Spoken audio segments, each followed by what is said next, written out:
Estamos hablando acerca de las disciplinas de un hombre y mujer piadosa. Y en las clases anteriores habíamos hablado de ¿qué es un hombre piadoso? Pues es un hombre que, pegado a la palabra, que se alimenta de la palabra diariamente, es un hombre cuya vida es una vida de arrepentimiento y de fe, ejerce arrepentimiento y fe diariamente. Habíamos dicho que es un hombre que se somete a la autoridad. De la misma manera que Cristo se sometió al Padre, nosotros ahora nos sometemos, ¿verdad?, para el bienestar de los demás, para el bienestar de la iglesia, para el bienestar de nuestras familias, para el bienestar incluso de los no creyentes. Y ahora vamos a hablar de algo que el estudio de esta noche no es para enseñarles cómo orar. La idea de esta noche es incentivarlos y alentarlos a la oración. Porque muchos de ustedes tienen más tiempo orando que yo, y muchos de ustedes tienen una mejor disciplina de oración que yo. Lo que quiero esta noche simplemente es compartir lo que la palabra dice acerca de la oración y cómo la oración ha afectado a diferentes personas a través del tiempo. Diferentes personas han buscado a Dios, han tratado de mejorar su vida de oración diariamente. Entonces, esa es la idea de esta noche, buscar eso. Ahora, la idea central de este tema es la verdadera oración nos ayuda a tener los pensamientos de Dios, a desear las cosas que Dios desea, a amar las cosas que Dios ama y a hacer su voluntad. Eso es el fin de la oración. No es cambiar la voluntad de Dios porque su voluntad es buena y perfecta, sino mover nuestra voluntad hacia Él. El ejemplo en el libro de las mujeres, ella tiene un ejemplo muy bonito en el que dice que un marinero cuando llega a puerto, pues tira una soga para anclarse, ¿verdad? Para llegar al puerto, y jala de esta cuerda para acercarse. Ahora la pregunta es, no es que la costa se acerca al bote, el bote se acerca a la costa. Aunque pareciera que, como está el mar ahí, pareciera que es todo el mundo se viene hacia mí cuando jalo de la cuerda. Entonces, eso es lo que buscamos en la oración, esa es la finalidad. El versículo central, orar sin cesar. Primera de Tesalonicenses 5:17. Ahora, hay unas cosas, pautas claras acerca de la oración que queremos decir. Lo primero es que es segundo en lugar solamente a la palabra de Dios. ¿Y por qué viene a ser en segundo lugar? ¿Por qué ocupa el segundo lugar a la palabra? Porque no podemos orar en el vacío. Cuando oramos basándonos en la palabra de Dios. Oramos, como dijo el hermano que vino acá, el misionero, Felipa, la oración. Lo importante de la oración es a quién tú le oras. Entonces, es segundo solamente a la palabra de Dios porque necesita la palabra para orar. El fundamento de la oración es la palabra de Dios, la revelación de Dios. Una realidad triste es que la mayoría de los cristianos no oran. Eso simplemente es un hecho. No estamos hablando de esta iglesia, estamos hablando de todas las iglesias. La mayoría de las iglesias, la mayoría de las personas, la mayoría de los cristianos no tienen una buena vida de oración. Ahora, la idea es, seas quien seas el pastor, seas el anciano, seas quien seas, tu vida de oración puede ser mejor. Tu vida de oración puede ser mejor de la que es ahora, sea cual sea tu estado. Así tú ores diariamente en las mañanas y al acostarte, ores a cada instante, tu vida de oración aún puede mejorar. Y esa es la idea de este estudio. Lo tercero es que la oración es el arma más eficaz en nuestra lucha espiritual. Al final de Efesios 6, Después de que Pablo describe la armadura del cristiano, ¿verdad? ¿Qué dice al final? ¿Cómo se activa la armadura? A través de la oración. O sea, esa armadura es inútil sin la oración. La oración es lo que va a fortalecer nuestro crecimiento y nuestra perseverancia. Sin oración no vas a crecer, sin oración no vas a perseverar en la fe. ¿Cuál viene antes? No sé, pero las personas que oran perseveran en la fe, las personas que oran crecen espiritualmente. Y lo último es que la oración alinea nuestra voluntad con la voluntad de Dios, que es lo que dije anteriormente. Y como dice el texto, ¿verdad? La idea no es hablar de qué tan mala es nuestra vida de oración. La idea es animarnos en la oración. Ahora, primero veamos unos conceptos erróneos acerca de la oración, unas cosas rápidamente. La oración principalmente es pedir cosas a Dios. No, la oración no es solamente pedir, y muchas veces, lamentablemente, de frente vamos a pedirle. Vamos a orar, Señor, dame esto, Señor, quiero esto, Señor. Pero, o sea, es como cuando voy a mi novia, la agarro y la quiero besar, pero me dice, pero todavía no hemos ido a comer, no hemos ido al cine y no me has traído chocolates. Entonces, la oración es una relación con Dios. Es una relación de amor. Es una relación en la que el creador del universo y tú se encuentran. Más que otra cosa. Y muchas veces, es cierto que muchas veces estamos en necesidad y vamos a ir de frente a la petición porque estamos en necesidad por las circunstancias. Pero siempre debemos, y como lo vamos a ver más adelante, vamos a hablar de eso más adelante, hay una manera efectiva de orar.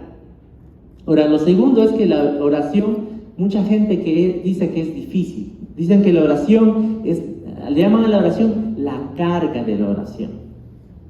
Y se los digo como alguien para quien la oración no es fácil, la oración muchas veces es tediosa y es difícil.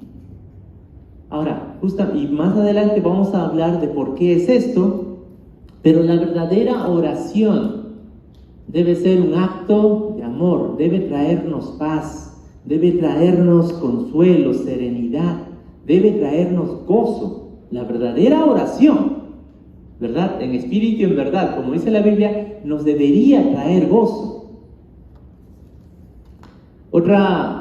Un concepto erróneo es cuando empezamos a estudiar la palabra y vemos que Dios es soberano, ¿verdad? Todo está escrito, todo está determinado por Dios. Dios sabe todo lo que sucederá y todo lo que va a pasar, y mucha gente dice, entonces, ¿para qué orar?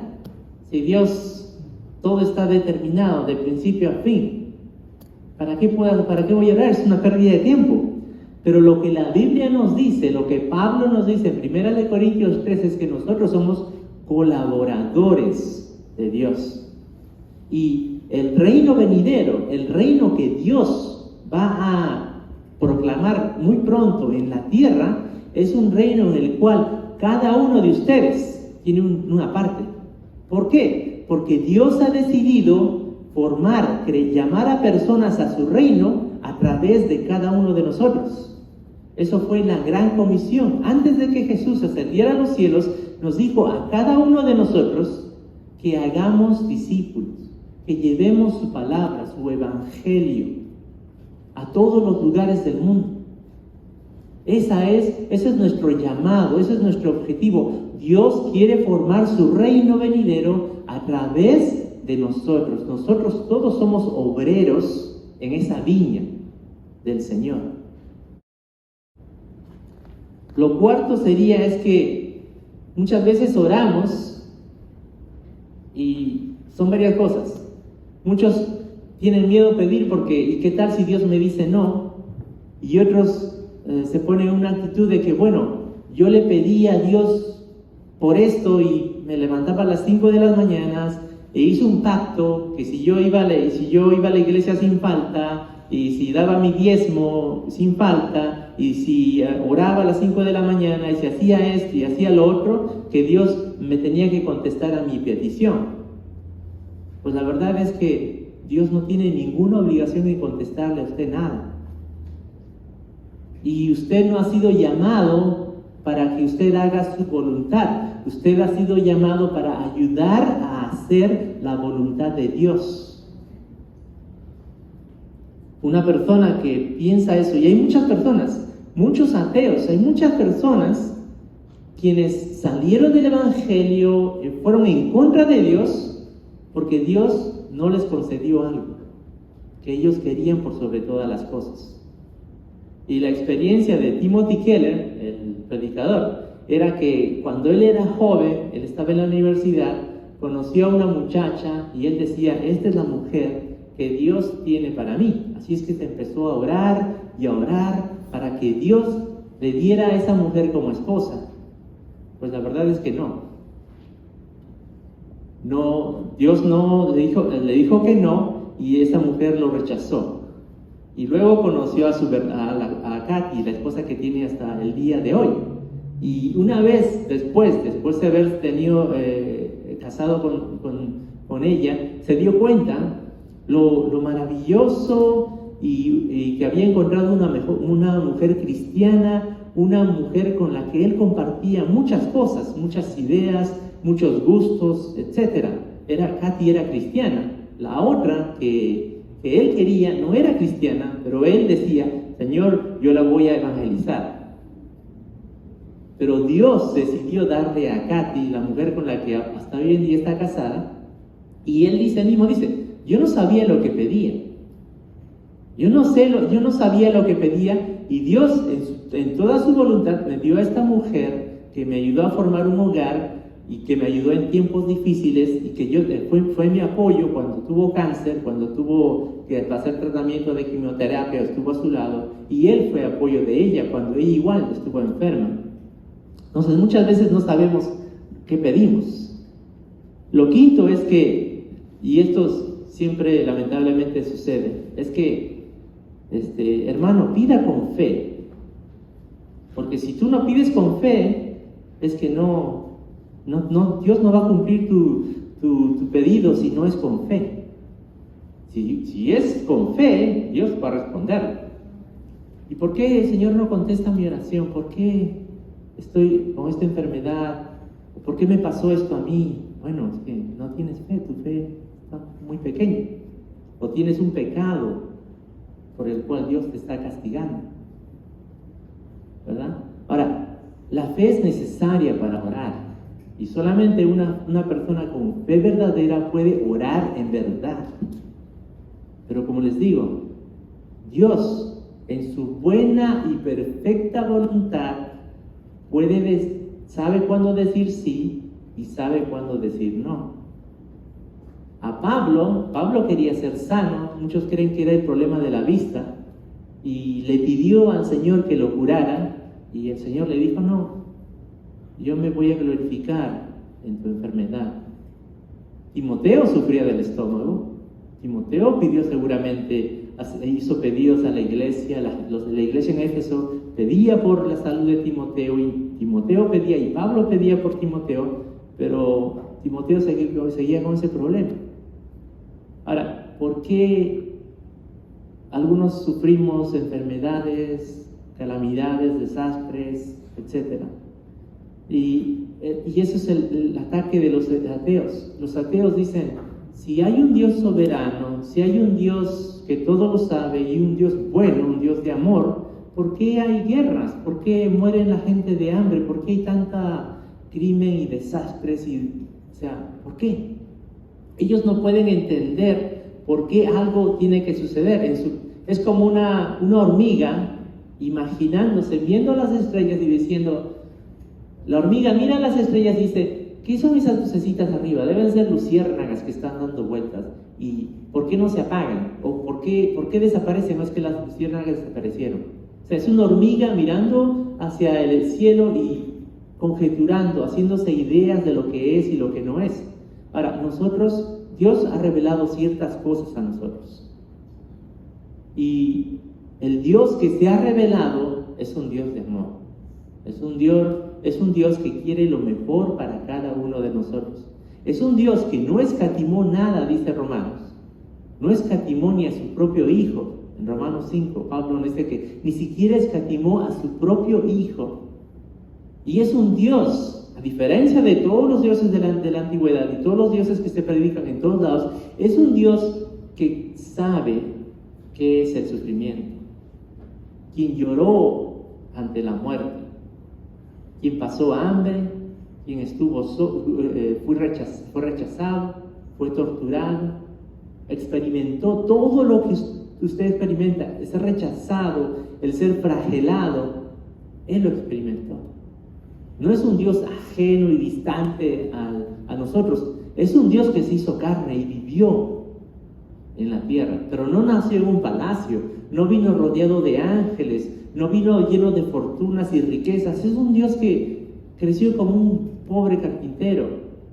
En la Biblia dice un tectón, era una persona que se ganaba la vida con las manos. Seguramente tenía unas manos callosas por el trabajo que hacía. No era el Jesús que nos presentan hoy en día, de ojos azules, pelo rubio y bien parecido. Tal vez no era así como lo ve. En Isaías dice que iba a ser despreciado por su apariencia, ya que no era modelo como los Jesuses que salen en las películas. Ahora, esos son los conceptos erróneos que a veces acompañan a la oración y que a veces son estorbos, son obstáculos para muchos de nosotros. Y ahora vamos a pasar a los 5 aspectos de interacción de Dios. Y el primero es muy importante, es la meditación. En realidad hoy día vamos a ver 2 disciplinas, la oración y la meditación.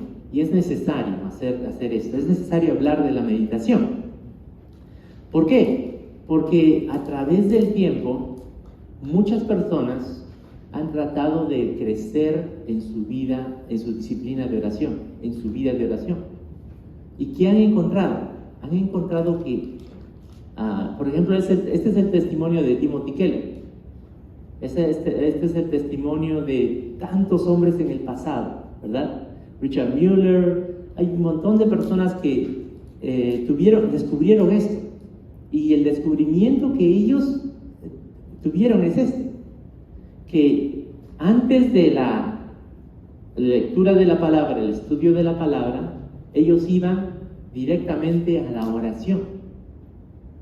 Y si bien tenían una vida de oración disciplinada y tenían una vida de oración que crecía, siempre sentían que algo faltaba ahí, algo podía mejorar ahí. Y lo que descubrieron estos hombres, no es nada nuevo, está en muchos libros, lo que descubrieron es que hay un eslabón, hay algo que une, hay un eslabón, hay algo que une a la revelación de la palabra de Dios, el estudio, la lectura de la palabra de Dios con la oración, y que hace que esta oración e incluso la adoración de la que vamos a hablar en la clase que viene, pues crezca, sea espontánea, sea, como dicen, en espíritu y en verdad. Y ese eslabón, eso es la meditación. La meditación es el eslabón que une la palabra de Dios con la oración. Si me acompañan con sus Biblias al Salmo número 1. El Salmo número 1 está ahí, no porque simplemente fue el primero escrito o simplemente al azar alguien decidió que ese tenía que ser el primero. No, hay una razón por la que el Salmo número 1 es el primero. Y muchos la llaman la puerta hacia la oración. ¿Qué dice el Salmo número 1? Dice, bienaventurado el varón que no anduvo en consejo de malos, ni estuvo en camino de pecadores, ni en silla de escarnecedores, se ha sentado. O sea, eso es todo lo malo. ¿Bienaventurado quién? No este hombre. Bienaventurado no es este hombre. ¿Quién es bienaventurado? Este hombre. Bienaventurado es el hombre que en la ley de Jehová está su delicia, y en su ley medita de día y de noche. Bienaventurado es el hombre en el cual se deleita de la palabra de Dios y quien medita de día y de noche, a todo tiempo en la palabra de Dios. ¿Verdad? Eso es lo que ellos descubrieron, que antes de la oración, después de haber llenado sus mentes con la palabra de Dios, de haber estudiado su palabra, después de que Dios les ha hablado. ¿Cuándo nos habla a nosotros Dios? Dios nos habla a nosotros. Cuando leemos su revelación, a través de su palabra, Dios nos habla a nosotros. Y en la oración nosotros le hablamos a Dios. Pero antes de eso, si hay un momento de meditación en lo que es la palabra de Dios, ese momento va a hacer que tu oración, tu adoración, crezca, sea espontánea, cambie tu vida incluso. Como les digo, la razón por la cual el Salmo número 1 empieza de esta manera es por eso. El Salmo número 1 es la entrada hacia todas las oraciones de los salmos. Ahora, lo que quiero leer el testimonio de este hombre. Su nombre es George Mueller. George Mueller tenía hablando de, hemos pedido por las viudas y los ancianos y también iba a decir los huérfanos, ¿verdad? Tenía un orfanatorio de 2,000 niños. Y se dice que durante todo su ministerio, ¿verdad?, cerca de 10,000 niños pasaron a través de los diferentes orfanatos que este hombre fundó en Inglaterra. Su historia más famosa es el día en que tenía a cerca de 100 niños rodeados, ¿verdad?, y a quienes él les había prometido que si cumplían ciertas labores, los estaba disciplinando. Si cumplían ciertas labores dentro del orfanato, los iba a premiar con un helado. Cuando fue al tesorero y le dijo, ¿cuánto dinero tenemos? El tesorero le dijo, acabamos de pagar todos los biles, no tenemos nada, tenemos deudas. Entonces el hombre se sintió, iba a defraudar a todos estos niños, se tiró en oración. Pidió al Señor que le ayude a cumplir su promesa. Sucede que frente a la puerta del orfanatorio, un camión heladero se había malogrado y no funcionaba. Entonces el helado se estaba descongelando y al ver el chofer que iba a perder todo, le dijo, ¿no quieres helados? Porque lo voy a perder todo. Y ese día, no solamente ese grupo de niños recibió helados, sino casi todo el orfanatorio degustaron de los más ricos helados. Esa es la historia de él. Pero este es el testimonio que él dice. Él dice, hablando de la meditación, y que él había descubierto que la meditación iba a ayudarle en este aspecto. Él dice, el resultado que he encontrado casi invariablemente es que después de algunos minutos de meditación, después de haber leído la palabra, mi alma es llevada a confesión, a gratitud, intercesión y súplica. De tal manera que aún no entregándome a la oración, sino a la meditación con frecuencia, casi de manera inmediata, mi meditación se transforma más o menos en oración y adoración. O sea, no sabe cuándo sucede. Él está meditando en la palabra, meditando en la revelación de Dios y se da cuenta que ya está orando, o se da cuenta que ya está adorando a Dios al meditar en su palabra.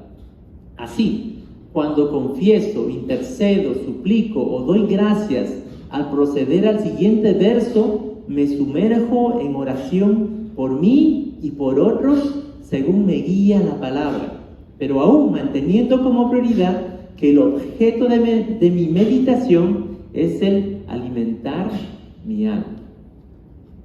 Ese es el testimonio de George Mueller.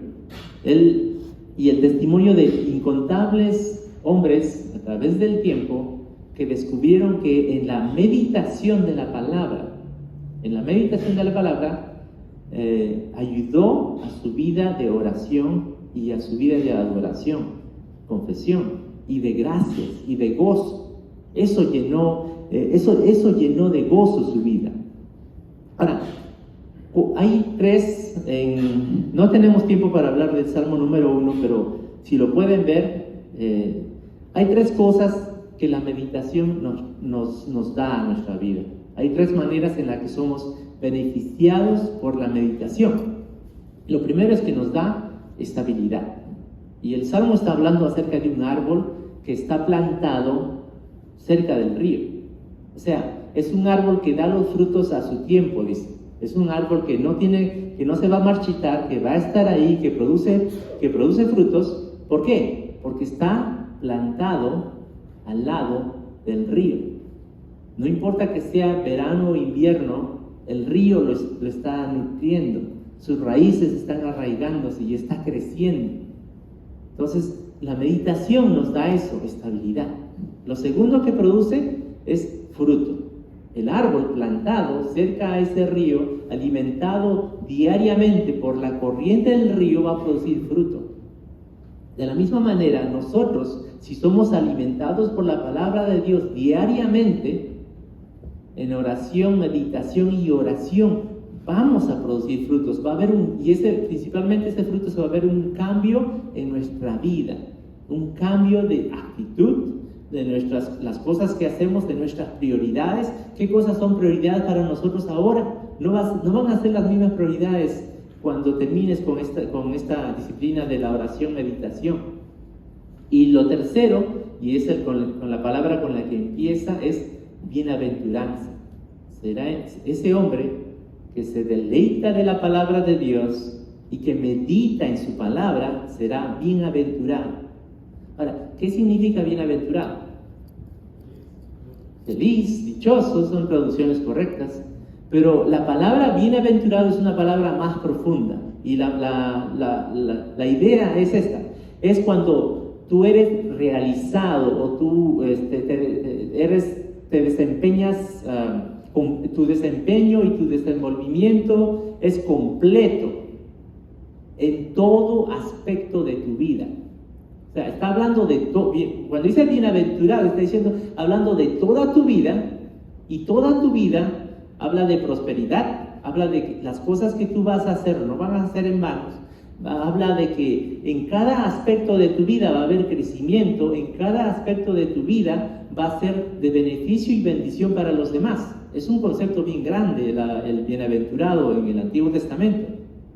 Ahora, esa es la palabra que Jesús está refiriéndose en el Nuevo Testamento, en Mateo. Ahora, el Nuevo Testamento está escrito en griego, pero Jesús no hablaba griego. Cuando Jesús habló a sus discípulos y andaba por Jerusalén, probablemente hablaba arameo, y el arameo y el griego son lenguas iguales. Si tú hablas hebreo y una persona en arameo, se pueden entender, son dialectos parecidos. Eran dialectos muy cercanos en esa época. Entonces, cuando Jesús dice bienaventurado, está hablando de que va a ser una persona que va a ser realizada, su realización va a ser completa en todo aspecto de su vida, no solamente en uno, en todo aspecto de su vida. Eso es la meditación. Ahora, el segundo aspecto que nos va a ayudar a tener un crecimiento espiritual y crecimiento en nuestra vida de oración, según, como les digo, yo no descubrí nada de esto yo, es lo que estas personas, ¿verdad? Diferentes personas a través del tiempo, Mueller, Timothy Keller, Richard Foster, descubrieron era que la meditación era la puerta a la oración. La meditación era la llave que abría a una vida de oración más fructífera. Claro, lo primero es que la meditación es distinto, porque la meditación del Medio Oriente, que está de moda, debes vaciar tu mente. El yoga, el budismo, el hinduismo, lo que enseñan es que tu mente debes vaciarla, debes Debe haber un silencio, honestamente, y ese momento en el que tu mente esté en blanco se llama nirvana. Entonces es una meditación que busca vaciar tu mente. La meditación de la que habla la Biblia busca llenar tu mente de la revelación de Dios, de la palabra de Dios, de que Dios, cómo Dios se ha revelado a través del tiempo y a través de diferentes maneras. Ahí eso es la primera diferencia. Uno busca vaciar tu mente y la meditación de la Biblia busca llenar tu mente. Y esa revelación, ¿cuál es la diferencia entre pensar y meditar? Es otra cosa. Porque los dos suceden acá. Yo pienso y yo medito. ¿Y cuál sería la diferencia entre pensar y meditar? Hay una diferencia bien grande entre lo que es la meditación para el mundo y la meditación bíblica. Hay diferentes pasajes que te van a llamar a meditar en la palabra. Isaac era que meditaba en la palabra, y justo cuando estaban meditando era Isaac, el hijo de Isaac. Él meditaba la palabra, vino la novia, le trajeron a la novia en ese instante. Entonces, cuando hablamos de meditar, la diferencia, una vez más les digo, entre la meditación del mundo que se promueve hoy en día en el YMCA y en los clubs de acá que han abierto cerca, te llaman a meditar. Busca vaciar tu mente, porque la idea es esta: tu mente está llena de problemas y siempre estás pensando en cosas negativas y siempre estás con lo que tengo que hacer mañana. Entonces lo que ellos quieren es matar esas voces para que tú entres en un momento de relajación. O sea, su relajación es a través del olvido. Es lo mismo que la droga. La droga es lo mismo. ¿Por qué a la gente le gusta la droga? Porque cuando ellos toman el alcohol o se drogan, en ese momento su mente deja de funcionar. Sienten un bienestar. ¿Por qué? Porque su mente duerme. Ellos están despiertos, ellos ven, caminan y ven, pero su mente, su conciencia, su intelecto está muerto, está adormecido.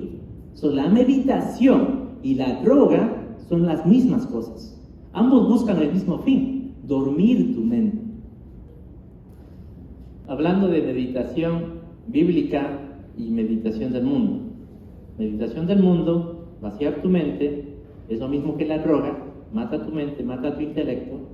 En la primera clase que nosotros hicimos, estábamos hablando acerca de ¿qué? La disciplina de la mente. Y estamos diciendo que Dios usa nuestra mente para transformarnos. O sea, Dios no hace magia y cambia al hermano Will, lo transforma. La transformación que la Biblia está hablando sucede a través de nuestra voluntad, a través de nuestro intelecto, a través de cambiando nuestros deseos, dándonos deseos nuevos. Entonces, no soy un robot, no soy simplemente alguien que Dios le cambió la mente. No, ahora soy una nueva criatura porque tengo un nuevo propósito, tengo nuevas prioridades. Mi valor viene de quién es Dios, de saber quién es Dios, del conocimiento de Dios y de quién soy yo ante Él ahora. Entonces, cuando hablamos de meditar, de la palabra de Dios y la manera que Dios actúa en nosotros, estamos hablando de la mente. Eso de que la fe es ciega no es bíblico. La fe usa tu intelecto. La forma en la que Dios te transforma a ti es usando tu intelecto, tu mente, tu razonamiento. Cuando Jesús predicaba, no decía crean en mí, punto. Él decía, mira a los lirios, mira a las aves. No se preocupan de nada. Estas plantas son vestidas mejor que Salomón.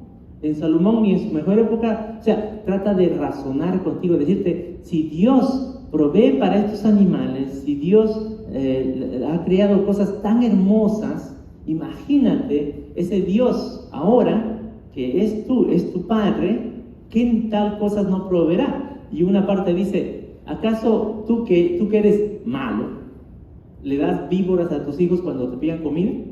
Tú siendo malo, le das cosas buenas a tus hijos, no le das víboras, dice. Imagínate que Dios, que es bueno, perfecto, ¿qué cosas más grandes no te dará? Entonces, cuando Jesús hablaba, Él iba a tu intelecto, Él te hacía pensar. No simplemente decía, cree en mí, punto. Necesito tu fe ciega. O sea, y lo que estamos hablando es que la meditación hace eso. Agarra las verdades que Dios ha revelado en la Biblia, y esas verdades, diferencia entre pensar y meditar. Cuando yo pienso, yo razono. 1 más 1 es 2. Y es un conocimiento que yo tengo. Tengo conocimientos, diferentes tipos de conocimientos, cosas que tú puedes aprender. Yo pienso en estas cosas. Yo he pensado para sumar.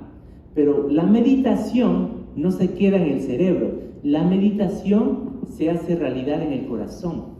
Y por eso cuando veo la palabra de Dios, cuando Dios se revela ante mí, crea en mí gozo. El pensamiento genera conocimiento. La meditación produce gozo, agradecimiento, humildad ante la revelación de Dios. Por eso es que Pablo se manda 11 capítulos de pura revelación. En Romanos, Pablo empieza a hablarte de la justicia de Dios, de cómo Dios te está santificando, de cómo Dios te va a glorificar. Está hablando de diferentes doctrinas bíblicas. Y al final no puede hacer otra cosa. Después de haber considerado, está pensando en todo lo que ha escrito, está pensando en todo lo que le está diciendo, y espontáneamente, ¿qué dice en el 11:33? Oh profundidad de las riquezas, de la sabiduría y de la ciencia de Dios, cuán insondables son sus juicios e inescrutables tus caminos, porque ¿quién entendió la mente del Señor? ¿O quién fue su consejero? ¿O quién le dio a él primero para que le fuese recompensado? Porque de él y por él y para él son todas las cosas, a él sea la gloria por los siglos. Amén. Después de haber hablado de todo lo que Dios ha hecho por ustedes, ¿qué le queda? Adorar a Dios.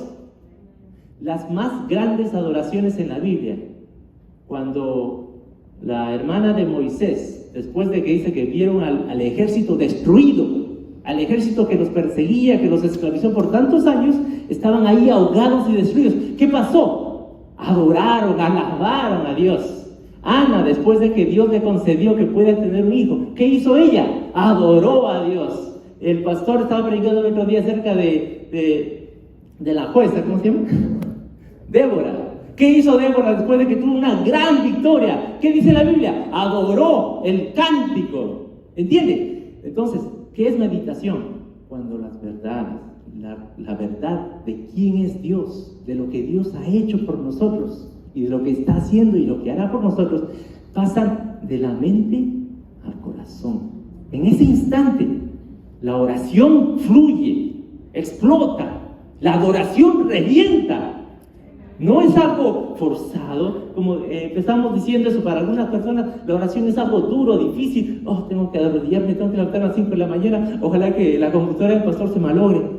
Entonces, imagínate, es una carga, es una cruz más que yo llevo, la oración.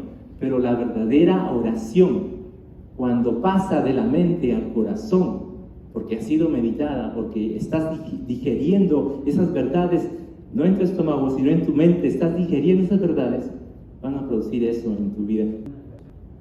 Y Pablo en Romanos 12 dice, no es tan obligación, sí, y también lo más lógico. ¿Qué es lo más lógico? En Romanos dice, así que hermanos, os ruego por las misericordias de Dios. Cuando dice por las misericordias de Dios, está diciendo que a todo lo que les he dicho en los 11 capítulos pasados, cómo Dios los justificó, los está santificando, los va a glorificar por todas esas cosas que Dios ya ha hecho por ustedes. Dice, lo más razonable para ustedes es que ustedes se entreguen todos ustedes como un sacrificio vivo a Dios. Es lo que dice Pablo, y es lo que dice el hermano Will. Al final, muchas personas, sí hay personas que vinieron a la iglesia por razones equivocadas, muchas personas, pero una vez que están aquí, nosotros, a través de la predicación, a través de compartir la palabra, podemos enseñarles, mostrarles, alumbrar esa luz que Dios ha traído hacia sus vidas.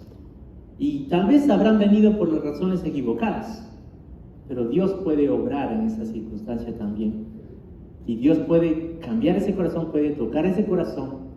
Y hay muchas personas que fueron a la iglesia simplemente para acompañar a un amigo o por un compromiso, Pero en ese momento la palabra de Dios tocó sus mentes. Dice en la Biblia, en Lidia, la mujer que vendía las púrpuras, ¿verdad? Para hacer los vestidos de púrpura. ¿Qué dice? Escuchó a Pablo y ¿qué dice? Dios abrió su entendimiento. No dice que le hizo un robot. No dice que simplemente la transformó. Dice, le abrió su entendimiento para que las palabras de Pablo pasen a su mente y transformen su corazón. Entonces, la mente está involucrada. Esa es la disciplina de la meditación. Como habíamos visto, la meditación lamentablemente es confundida como muchas cosas, muchas definiciones o muchas doctrinas bíblicas se confunden por lo que el mundo dice y por lo que la Biblia dice. La Biblia dice muchas cosas muy distintas a lo que el mundo nos dice, acerca de la paz. ¿Qué es la paz? Ausencia de guerra. Esa no es la paz de la Biblia. La Biblia, el shalom de la Biblia es totalmente distinto al concepto de paz del mundo. ¿Okay? Pero ese no es el tema esta noche. Claro, o sea, el orden que estos hombres dicen, que ellos descubrieron, es que una vez que ellos estudiaron la palabra, y muchos de ellos tenían una vida disciplinada de estudio de la palabra, ¿verdad? Lectura de la palabra, inmediatamente pasaban a la oración. Llenarse de la palabra de Dios, ¿verdad? Meditar en su palabra. O sea, si Dios es esto y hizo esto, ¿qué significa eso para mi vida? Si Él hizo esto para su pueblo en ese momento, ¿qué cosas va a hacer para su pueblo hoy día? Entonces meditaba en la palabra y eso lo llevaba a la oración, a la adoración, a dar gracias, al arrepentimiento incluso. Mi esposa me está diciendo, ¿y qué con la gente que no sabe leer? Y son buenos oradores. Bueno, no sabe leer. Usted sabe que en la antigüedad la mayoría de las personas no sabían leer. Y las cartas que Pablo escribía, la forma, por ejemplo, las cartas de Romanos, por ejemplo, no se le dio, como yo les di una copia a cada uno de ustedes, no se le entregó una copia a cada hermano de la iglesia de Roma a decirle, léala. No, lo que hacían por cientos de años lo hicieron de esta manera. Las iglesias, las congregaciones se reunían en una casa de una hermana o un hermano, se juntaban todos y alguien que sabía leer agarraba la palabra de Dios y empezaba a leerla. Una epístola o el Antiguo Testamento empezaban a leerla, porque la mayoría no sabía leer. Entonces, esa era la manera que la gente en esa época recibía la palabra de Dios. Y hoy en día, los celulares tienen muchas aplicaciones. Lo único que usted hace es busca el versículo y el capítulo y lo pone play y el teléfono le va a leer la palabra. Yo uso eso bastante. No necesitas leer para usar el teléfono, ojo. ¿Por qué? Porque es puro icons, tiene puros símbolos. Buscas a la Biblia.